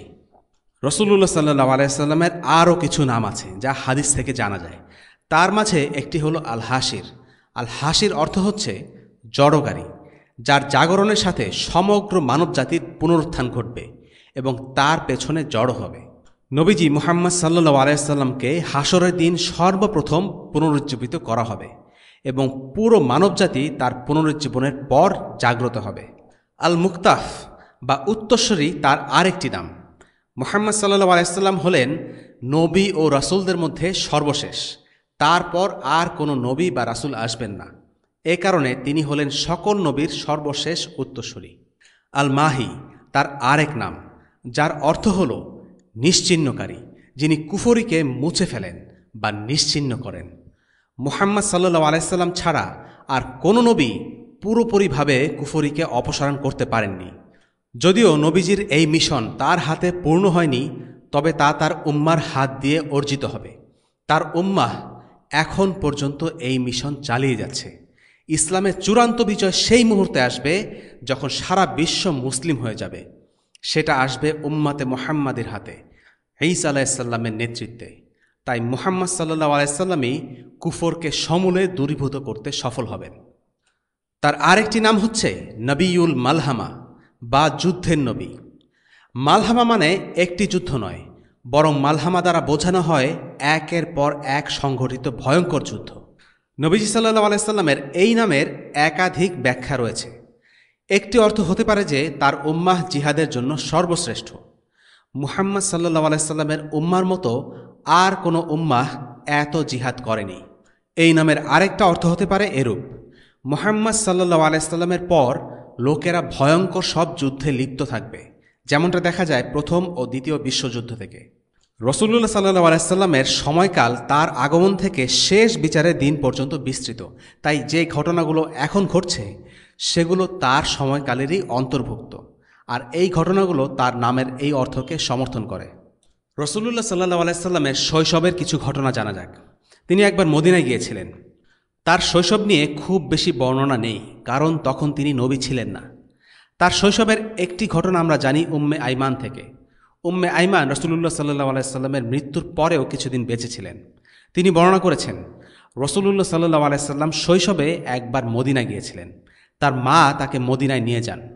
রাসূলুল্লাহ সাল্লাল্লাহু আলাইহি ওয়াসাল্লামের দাদার মা অর্থাৎ আব্দুল মুত্তালিবের মা ছিলেন মদিনার। এই কারণে মদিনায় বনু নাজ্জার পরিবারের সাথে তার আত্মীয়তার সম্পর্ক ছিল। মদিনায় তারা কয়েক মাস ছিলেন। এই কয়েক মাসের স্মৃতি ভাষা ভাষা রাসূলুল্লাহ সাল্লাল্লাহু আলাইহি ওয়াসাল্লামের মনে থেকে যায়। বহু বছর পর যখন তিনি মদিনায় আসেন, তখন তিনি মদিনার কিছু ঘরবাড়ি দেখে চিনতে পারেন। মদিনা থেকে আসার পথে আবওয়া নামের একটি গ্রামে তার মা আমিনা অসুস্থ হয়ে পড়েন, আর সেখানেই তিনি মারা যান। সেই গ্রামেই তাকে দাফন করা হয়। আল্লাহ রাসূল সাল্লাল্লাহু আলাইহি ওয়াসাল্লামের মা যখন মারা যান, তখন তাকে কিছুদিনের জন্য দেখাশোনা করেন আব্দুল মুত্তালিব। আব্দুল মুত্তালিবের জীবদ্দশায় রাসূলুল্লাহ সাল্লাল্লাহু আলাইহি ওয়াসাল্লামের একটি ঘটনা আমরা জানি। সেটি হলো, কাবার পাশে একটি উঁচু প্ল্যাটফর্ম ছিল যেখানে আব্দুল মুত্তালিব বসতেন। সেখানে বসে কুরাইশদের বিভিন্ন বিষয়ে কথা হতো, আর সেখানে কেউ বসার অনুমতি পেত না। কিন্তু একদিনের কথা, বালক বয়সে রাসূলুল্লাহ সাল্লাল্লাহু আলাইহি ওয়াসাল্লাম ছুটে গিয়ে সেই প্ল্যাটফর্মে উঠে পড়লেন। তখন তার চাচারা সেখান থেকে নামিয়ে নিতে চাইল, কিন্তু আব্দুল মুত্তালিব বাধা দিয়ে বললেন, না, সে এখানে থাকুক। এটাই হচ্ছে দাদা আব্দুল মুত্তালিবের সাথে রাসূলুল্লাহ সাল্লাল্লাহু আলাইহি সাল্লামের একমাত্র বর্ণিত ঘটনা। হালিমা সাদিয়া ছিলেন রাসূলুল্লাহ সাল্লাল্লাহু আলাইহি সাল্লামের দুধ মা। তিনি তার বান্ধবীদের সাথে মক্কায় এসেছিলেন শিশুর খোঁজে, যাকে তারা লালন পালন ও দুধ খাওয়াবার জন্য নিয়ে যাবেন। এটা ছিল তাদের ব্যবসা। এই বেদুইন মহিলাগণ মক্কায় আসত আর কিছু শিশুকে দুধ খাওয়ানোর জন্য নিয়ে যেত। এর বিনিময়ে তারা অর্থ লাভ করত। যে বছর তিনি মক্কায় যান সেটি ছিল দুর্ভিক্ষের বছর, আর তারাও ছিলেন হতদরিদ্র। তারা মক্কার বিভিন্ন বাড়িতে গিয়ে দুগ্ধপোষ্য সন্তানদের খোঁজ করতে লাগলেন। বেদুইন মহিলাদের প্রত্যেকের কাছেই মুহাম্মদ সাল্লাল্লাহু আলাইহি সাল্লামকে উপস্থিত করা হয়, কিন্তু তারা কেউই একে নিতে রাজি হয়নি। এর কারণ ছিল নবীজি ছিলেন ইয়াতিম। তারা বলতে লাগলো, এই ইয়াতিম আমাদের কি উপকার করবে? কে আমাদের টাকা দেবে? তার তো বাবা মারা গেছে। তারা ভাবল যে তার মা তাদেরকে বেশি কিছু দিতে পারবেন না। কাহিনীটা হালিমার ভাষাতেই শোনা যাক। দিন শেষে আমার সব বান্ধবী নিজেদের সঙ্গে শিশুদেরকে নিয়ে তাদের তাঁবুতে ফিরে যাচ্ছিল, একমাত্র আমি ছাড়া। আমি আমার সাথে নেবার মতো একটি শিশুকেও পেলাম না। রাতের বেলা আমি আমার স্বামীকে ডেকে বললাম, শোনো, আমি আগামীকাল সকালে মুহাম্মদ নামের ওই বাচ্চাটিকেই নিয়ে আসব। আমি খালি হাতে ফিরে যেতে চাই না। আমার স্বামী রাজি হলেন। পরদিন সকালে আমি মুহাম্মাদের মা আমিনা বিনতে ওয়াহাবের কাছে গেলাম। তাকে গিয়ে বললাম, আমি আপনার সন্তানকে নিতে রাজি আছি। এর আগের রাতে আমরা একটুও ঘুমাতে পারিনি, কারণ আমাদের উটকলি কোনো দুধ দিচ্ছিল না। দুর্ভিক্ষ ও ক্ষুধার কারণে আমি আমার সন্তানকেও দুধ পান করাতে পারিনি। সে সারা রাত কান্নাকাটি করে আমাদেরকে ঘুমাতেও দেয়নি। যখন আমি মুহাম্মাদকে আমার তাঁবুতে নিয়ে এলাম, তখন আমার স্তন যেন এই শিশুকে স্বাগত জানালো, তাকে সবটুকু দুধ দিল যতখানি তার প্রয়োজন ছিল। সেই দুধ আমার সন্তানের জন্যও যথেষ্ট ছিল। সেই রাতে আমরা অনেক দিন পর পুরো রাত শান্তিতে ঘুমাতে পেরেছিলাম, কারণ আমার ছেলে গত কয়েক রাত ধরে ঠিকমতো ঘুমোতে পারেনি।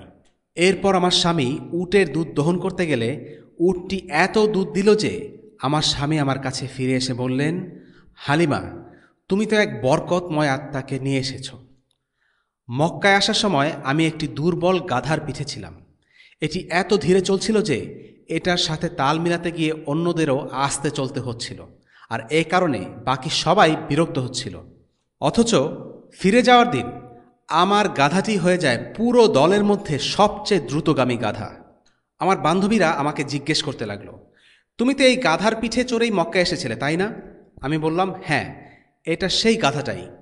তখন তারা বলল, আল্লাহর শপথ, নিশ্চয়ই কিছু একটা ঘটেছে। সেদিনের পর থেকে আমি এবং আমার স্বামী আমাদের ছাগলগুলোকে যখনই মাঠে চড়াতে পাঠাতাম, তারা ভর পেট হয়ে ফিরে আসত। আমরা যখন খুশি দুধ দোহাতে পারতাম, অথচ আমাদের গোত্রের অন্য সকলের পশুগুলো ক্ষুধার্ত থেকে যেত। সেগুলো কোনো দুধ দিত না। লোকজন তাদের মেষপালকদের নিয়ে অসন্তোষ প্রকাশ করতে লাগলো। তারা বলতে লাগলো, হালিমা তার পশুগুলোকে যে মাঠে নিয়ে যায়, তোমরা কেন সেই মাঠে আমাদের পশুগুলোকে চড়াতে নিয়ে যাও না? তারাও তাদের পশুগুলোকে আমাদের পেছন পেছন একই জায়গায় নিয়ে যেত। এরপরেও আমাদের পশুগুলোই ভরপেট ফিরে আসত, আর তাদেরগুলো ফিরত খালি পেটে। দিনে দিনে শিশুটি বেড়ে উঠতে থাকে, আর আমরা আবিষ্কার করতে থাকি যে আল্লাহ তাআলা এই শিশুর উসিলায় আমাদের সকলের জন্য রহমতের পর রহমত বর্ষণ করছেন। 2 বছর বয়সেই তাকে দেখতে খুবই চমৎকার লাগত। তিনি সেই বয়সে অন্য বাচ্চাদের মতো ছিলেন না। আল্লাহর শপথ, 2 বছর বয়সেই তিনি অনেক বলিষ্ঠ ছিলেন। 2 বছর বয়সে শিশু মুহাম্মদকে মায়ের কাছে ফিরিয়ে দেবার সময় চলে আসে। তারা মক্কায় ফিরে গিয়ে আমিনার কাছে শিশু মুহাম্মদকে আরও কিছুদিন রাখার অনুমতি চান। তারা মুহাম্মদকে অসম্ভব ভালোবাসতেন এবং এটাও জানতেন যে তিনি ছিলেন বরকতময়। তারা আমিনাকে বিভিন্ন রকম অজুহাত দেখিয়ে বোঝাতে চাচ্ছিলেন যে মুহাম্মদের জন্য মরুভূমিতে থাকাই শ্রেয়। আমিনা রাজি হওয়া পর্যন্ত তারা চেষ্টা চালিয়ে যান। এক সময় আমিনা সম্মতি দেন। এরপর হালিমা মুহাম্মদকে আবার মরুভূমিতে ফিরিয়ে নিয়ে যান। তৎকালীন আরবের মধ্যে এটা একটা প্রথা ছিল। যারা ধনী বা এলিট শ্রেণীর, তারা বাচ্চাকে প্রথম কয়েক বছর মরুভূমিতে লালন পালন করাতেন। এটার খরচ সবাই বহন করতে পারত না। মরুভূমির বেদুইনদের ভাষা ছিল আরবদের মধ্যে সবচেয়ে ভালো। এছাড়াও মরুভূমিতে বাচ্চারা প্রথম কয়েক বছর বড় হলে তারা রোগবালাই থেকে দূরে থাকে। যেহেতু কুরাইশরা ধনী ছিল, তারাই শুধু এই খরচগুলো বহন করতে পারত। হালিমা বলতে থাকেন, একদিন শিশু মুহাম্মদ তার দুধ ভাইয়ের সাথে খেলা করছিলেন। হঠাৎ তার ভাই ছুটে এসে অন্যদের বলল, আমার কুরাইশের ভাই, আমার কুরাইশের ভাই। আমরা সচকিত হয়ে প্রশ্ন করলাম, কি হয়েছে তার? সে বলল, আমি দেখলাম দুইজন সাদা কাপড় পরা লোক মাটিতে নেমে তাকে ধাক্কা দিয়ে মাটিতে শুইয়ে দিল, এরপর তার বুক চিরে ফেলল। এ কথা শোনার পর আমি আর তার বাবা ছুটে গেলাম। মুহাম্মাদের মুখ ফ্যাকাশে। আমরা তাকে জিজ্ঞেস করলাম, কি হয়েছে বাবা? তিনি বললেন, দুইজন লোক এসে আমার বুক চিরে আমার ভেতর থেকে কিছু একটা বের করে নিয়ে গেল। আমি মুহাম্মাদকে খুব বেশি ভালোবাসতাম। কেউ তার কোনো ক্ষতি করুক এটা আমি কিছুতেই চাই না, বিশেষ করে আমার তত্ত্বাবধানে থাকা অবস্থায়। তাই দ্রুত মক্কায় ফিরে যাওয়াই সঙ্গত মনে করলাম। মক্কায় গিয়ে আমিনার কাছে বললাম, এই যে মুহাম্মদ, এখন থেকে আপনি তাকে নিজের কাছে রাখতে পারেন। আমরা আমাদের দায়িত্ব পূর্ণ করলাম। আমিনা মুখে বিস্ময় নিয়ে বললেন, মাত্র কদিন আগেই তো তোমরা নিজেদের কাছে রাখার জন্য খুব উৎসাহ দেখাচ্ছিলে, এখন হঠাৎ করে কেন তাকে ফিরে দিতে এলে? আমরা কোনো উত্তর দিলাম না, কিন্তু মা আমিনাও নাছোড় বান্দা। তিনি আমাদেরকে বারবার প্রশ্ন করতেই লাগলেন। এক পর্যায়ে আমরা তার কাছে আসল ঘটনা খুলে বললাম। সব শুনে আমিনা বললেন, তোমরা কি তাকে নিয়ে এই ভয়ে শঙ্কিত যে শয়তান তার কোনো ক্ষতি করবে? আল্লাহর শপথ, এমনটা হতে পারে না। তাকে যখন আমি গর্ভধারণ করি সে ছিল সবচেয়ে হালকা, আর যখন তাকে প্রসব করি তার জন্ম অন্য সব বাচ্চাদের মতো ছিল না। যখন সে বের হয়ে আসলো আমি আলো দেখতে পেলাম, যা ছিল আসাম পর্যন্ত বিস্তৃত। তাই বলছি, আল্লাহর সুরক্ষা তার সাথে আছে। আমি নিশ্চিত তার ভবিষ্যৎ খুবই উজ্জ্বল হবে। এটুকু এক নাগারে বলে মা আমিনা থামলেন। হালিমা আস-সাদিয়ার ঘটনা থেকে আমাদের অনেকগুলো শিক্ষা নেয়ার আছে। 1. আল্লাহ রসুল সাল্লাল্লাহু আলাইহি ওয়াসাল্লাম ছিলেন একজন বরকতময় মানুষ। তার জীবনের পুরোটাই ছিল বরকতময়। তিনি যেখানে গিয়েছেন, যাদের সাথে ছিলেন, সব কিছুই বরকতময় হয়েছে। হালিমার জীবনের সব কষ্ট যেন এক নিমিষে দূর হয়ে গেল যখন তিনি শিশু রাসূলুল্লাহ সাল্লাল্লাহু আলাইহি সাল্লামকে তার সাথে রাখা শুরু করলেন। 2. আমরা জানি না আল্লাহ আমাদের কল্যাণ কোথায় রেখেছেন। সে সময়ে বেদুইন পরিবারগুলো কোনো ইয়াতিমকে রাখতে চাইত না, কারণ এতিমের পরিবার খুব ভালো অর্থকড়ি হয়তো দিতে পারবে না। এটা ভেবে হালিমার মন খুব খারাপ ছিল। কিন্তু পরবর্তীতে দেখা গেল আল্লাহর রাসূল ইয়াতিম হলেও যে বরকত তিনি বয়ে এনেছেন তা বাকি সবাইকে ছাড়িয়ে গেছে। সবচাইতে লাভবান ছিলেন হালিমা। কাজেই কোনো ঘটনায় বাহ্যত আমাদের চোখে কল্যাণ ধরা না পড়লেও নিরাশ হয়ে যাওয়া উচিত নয়। কেননা আমাদের দেখাশোনার বাইরেও আরেকটি জগৎ আছে, সেটা হলো আল গায়েব, আর কল্যাণের মালিক হলেন আল্লাহ। এই বিশ্বাস আমাদের রাখতে হবে। 3. আরবদের মধ্যে যারা অভিজাত আর সামর্থ্যবান তারা তাদের শিশুদেরকে বেদুইনদের কাছে পাঠিয়ে দিত, যেন মরুভূমির প্রাকৃতিক পরিবেশে তারা সুন্দর ও শক্ত সামর্থ্য হয়ে বড় হতে পারে। কিন্তু আমাদের সময়ে এই চর্চার ধারে কাছেও আমরা নেই। 4 দেয়ালের দালানের মাঝে কৃত্রিম বিনোদনের পরিবেশে টিভি, মোবাইল আর কম্পিউটার গেমস খেলে আমাদের শিশুরা যেভাবে বড় হচ্ছে, তাতে তাদের মানসিক বা শারীরিক কোনোটিরই স্বাভাবিক গঠন হচ্ছে না। একটি বিচ্ছিন্ন আত্মকেন্দ্রিক জাতি গড়ে উঠেছে, যারা নিজেরা কোনো কিছু চিন্তা করতে পারে না, যাদের জ্ঞানের গভীরতা নেই, আচরণে আছে ভনিতা। সবাই নিজের অন্তর নিয়ে যতটা চিন্তিত, তার থেকে বেশি চিন্তিত সমাজের কাছে বানানো নিজের মেকি ইমেজ নিয়ে। এরা ইঞ্জিনিয়ার বা ডাক্তার হয় বটে, প্রকৃতি আর মানুষের দেহ নিয়েও হয়তো একটু আধটু গবেষণা করে, কিন্তু এই প্রকৃতিকে যিনি সৃষ্টি করেছেন, মানুষকে যিনি সৃষ্টি করেছেন, সেই সত্তাকে তারা চিনতে পারে না। প্রকৃতির সাথে তাদের কোনো সম্পর্ক নেই। তাদের জীবন কৃত্রিমতায় ভরপুর। তারা অস্থির হয়ে দুনিয়ার পেছনে ছুটে বেড়ায়, কিন্তু তাদের অন্তরে শান্তি নেই। সমাজ আর মিডিয়া যা শেখায় সে তার পেছনে ছোটে। ভালো মন্দ, ন্যায় অন্যায়ের সংজ্ঞাগুলোকে তারা ধূসর চোখে দেখে। নিজেদের জীবনের অস্তিত্ব, প্রকৃতির অস্তিত্ব নিয়ে তারা গাফেল। তারা স্লোগান দিতে জানে, কিন্তু স্লোগানের অন্তর্নিহিত কথার অর্থ তারা বুঝতে পারে না। এভাবেই একটি অথর্ব জাতি গড়ে উঠেছে। অথচ 1400 বছর আগে জন্ম নিয়েও সাহাবারা এমনটা ছিলেন না। তারা সহজ সরল ছিলেন। তাদের জ্ঞানের পরিধি ছোট হতে পারে, কিন্তু সেই জ্ঞানে ছিল গভীরতা। তাদের মধ্যে লোক দেখানো মেকি ইমেজ ছিল না। তারা যেটা বিশ্বাস করতেন সেটাকে সততার সাথে বিশ্বাস করতেন। তাদের হয়তো অনেক প্রযুক্তি ছিল না, কিন্তু তারা জানতেন এই দুনিয়ায় তারা কেন এসেছেন, মৃত্যুর পর তারা কোথায় যাবেন। দুনিয়ার পেছনে তারা ছুটে বেড়াননি, দুনিয়া তাদের পেছনে ছুটে বেরিয়েছে।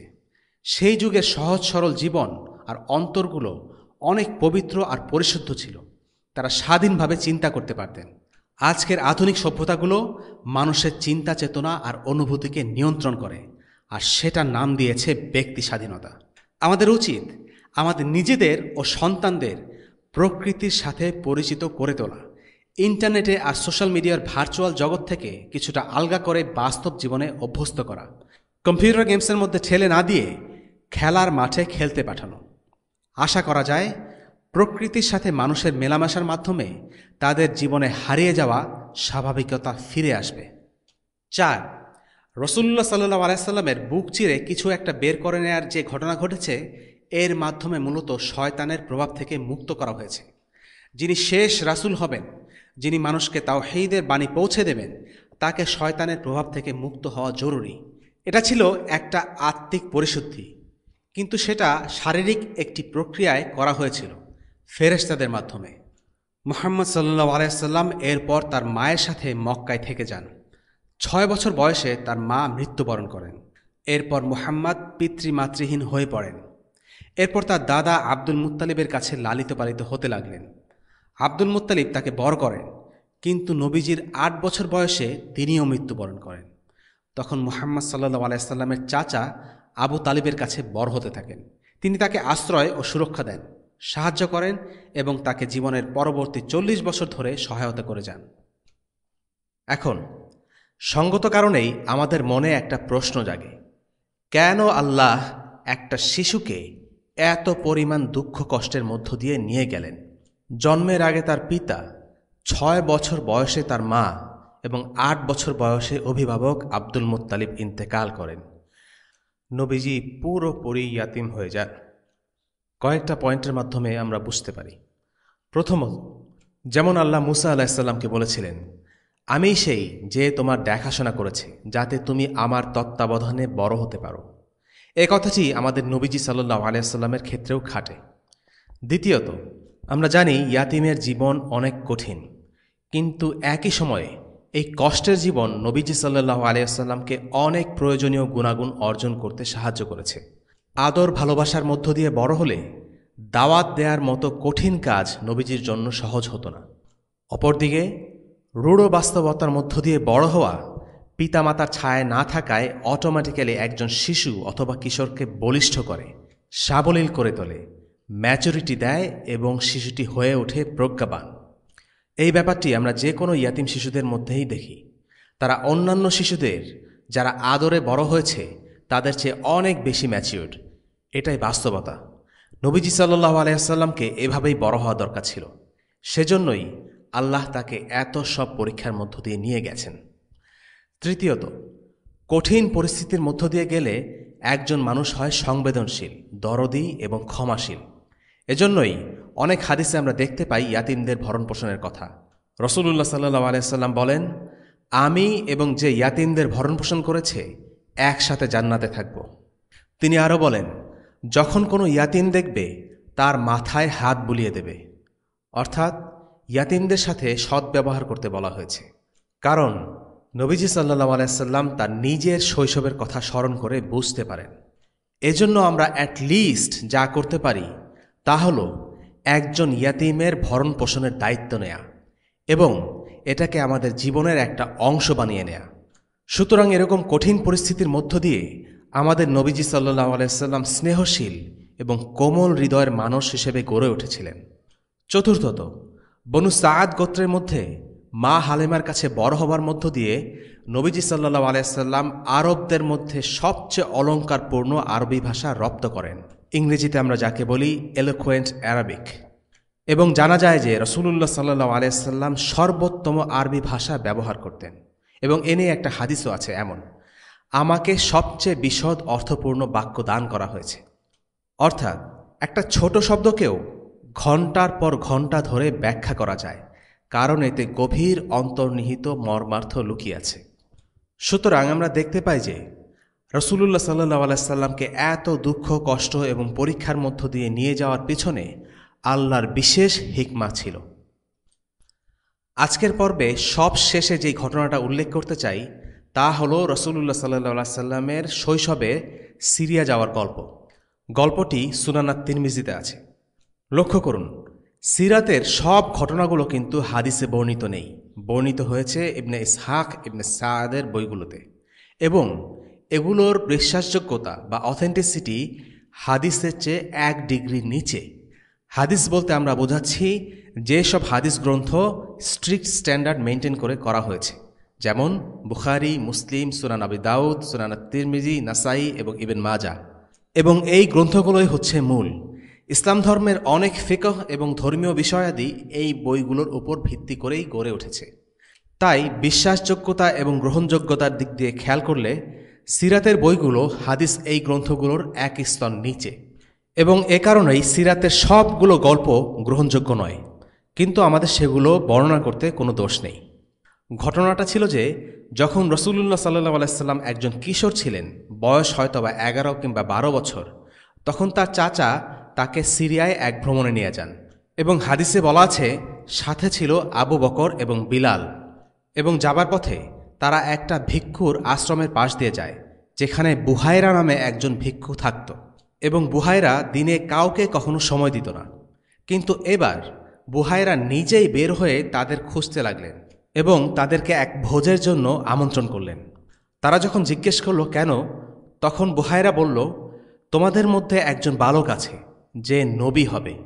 আমি মেঘ তাকে ছায়া দিতে দেখেছি, গাছকে দেখেছি তাকে ছায়া দিতে, এবং পাথর তাকে সিজদা করতে। এবং খাবার সময় 7 জন রোমান সৈন্য সেখানে পৌঁছে এবং সেই বালকটির খোঁজ করতে থাকে যে নবী হবে। বুহায়রা তাদেরকে লুকিয়ে রাখে এবং তাদেরকে বলে তারা যেন তাড়াতাড়ি মক্কায় ফিরে যায়। যদিও এই ঘটনাটা অনেক আলিম ফেস ভ্যালুতেই গ্রহণ করে নিয়েছেন, কিছু আলিম যেমন ইমাম আয-যাহাবী, ইবনে কাসীর রাহিমাহুল্লাহ এর মধ্যে কিছু সংশয় দেখতে পান। ইসলামের ইতিহাসে ইমাম আয-যাহাবী রাহিমাহুল্লাহ ছিলেন অনেক বড় একজন আলিম, যিনি সব কিছু যা আসত তাই গ্রহণ করতেন না। তিনি এই ঘটনাটিকে গভীরভাবে পর্যবেক্ষণ করেন এবং বলেন এই ঘটনাটা কিভাবে সত্যি হতে পারে। আবু বকর তখন হয়তোবা কিশোর ছিল, তার এই যাত্রায় যাওয়ার কোনো কারণ নেই, কারণ আবু তালিবের সাথে তার কোনো সম্পর্ক ছিল না। এবং বিলাল হয়তোবা তার জন্মই হয়নি। এবং নবুয়তের পর আবু বকর রাদিয়াল্লাহু আনহু বিলাল রাদিয়াল্লাহু আনহুকে কিনে নেন। এবং গাছ যদি রাসূলুল্লাহ সাল্লাল্লাহু আলাইহি সাল্লামকে ছায়া দিয়ে থাকে, তখন মেঘের ছায়ার কি দরকার? এবং আমরা কখনো শুনিনি রাসূলুল্লাহ সাল্লাল্লাহু আলাইহি সাল্লাম তার চাচাকে এই ঘটনার কথা মনে করিয়ে দিচ্ছেন। এবং বুহায়রা যদি এই কথা বলেই থাকে, তাহলে কুরাইশদের তো তাকে নবী হিসেবে মানতে এত কষ্ট হবার কথা না। এবং নবীজি যদি এটা জানতেনই, তখন তিনি কেন হেরা গুহায় যখন জিবরিল আলাইহিসসালাম আগমন করলেন তখন এতটা ভীত সন্ত্রস্ত হয়ে পড়লেন এবং খাদিজা রাদিয়াল্লাহু আনহা তাকে ওয়ারাকা বিন নওফেলের কাছে নিয়ে গেলেন? অনেক আলিম বলেছেন আবু বকর এবং বিলালের কথা বাদ দিলে গল্পটা গ্রহণযোগ্য। কিন্তু গল্পের কিছু অংশ কেন বাদ দিতে হবে? দিলে পুরোটাই বাদ দিতে হবে। দ্বিতীয়ত, এই গল্পটি অমুসলিমদের কাছে বেশ প্রিয়, কারণ এই গল্পের মাঝে তারা একটা মিসিং লিঙ্ক খুঁজে পাওয়া যায়। কিভাবে রাসূলুল্লাহ সাল্লাল্লাহু আলাইহি সাল্লাম ইহুদি এবং খ্রিস্টানদের কথা জানলেন? মক্কায় কোনো লাইব্রেরি ছিল না, কোনো ইহুদি কিংবা খ্রিস্টান ছিল না যে তাদের সম্পর্কে জানা যাবে, অথচ কোরআনে নাজিল হয়েছে তাদের অনেক কথা। এবং কোরাইশদের ইউসুফ আলাইহিসসালাম, মুসা আলাইহিসসালাম, ঈসা আলাইহিসসালাম অর্থাৎ বনি ইসহাক এবং বনি ইসরায়েলের সাথে কোনো সম্পর্ক ছিল না। এবং রাসূলুল্লাহ সাল্লাল্লাহু আলাইহি সাল্লাম মোটামুটি অশিক্ষিত কোরাইশ বংশের মধ্য থেকে জন্ম নিয়ে ইহুদি এবং খ্রিস্টানদের গল্প বর্ণনা করেছেন।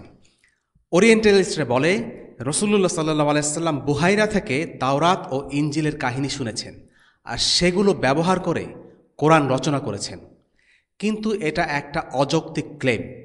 40 বছর পর শৈশবের কথা এত ডিটেইলে কেউ মনে রাখতে পারে না। এরকম আরও অনেক যুক্তি দিয়ে আমরা উপসংহারে আসি যে এই গল্পটা নির্ভরযোগ্য নয়। এটা আমাদের দুর্ভাগ্য যে ইসলামের ইতিহাসে অনেকেই হাদিসকে বিকৃত করেছে। অনেকের হয়তো ভালো নিয়ত ছিল, অনেকের খারাপ। এই সিরাত সিরিজে আমরা চেষ্টা করব অনির্ভরযোগ্য কোনো গল্প রেফারেন্স হিসেবে ব্যবহার না করতে। আল্লাহ আমাদের তৌফিক দিন। ওয়াসাল্লাল্লাহু আলা সাইয়্যিদিনা মুহাম্মদ ওয়া আলা আলিহি ওয়াসহাবিহি ওয়াসাল্লাম। আলহামদুলিল্লাহি রাব্বিল আলামিন। আসসালামু আলাইকুম ওয়া রাহমাতুল্লাহি ওয়া বারাকাতুহু। রেইনড্রপস মিডিয়ার অন্যান্য প্রজেক্ট সম্পর্কে জানতে ভিজিট করুন www.raindropsmedia.org অথবা ফেসবুক পেজ www.facebook.com/raindropsmedia অথবা ইউটিউব চ্যানেল www.youtube.com/raindropsmediaorg2015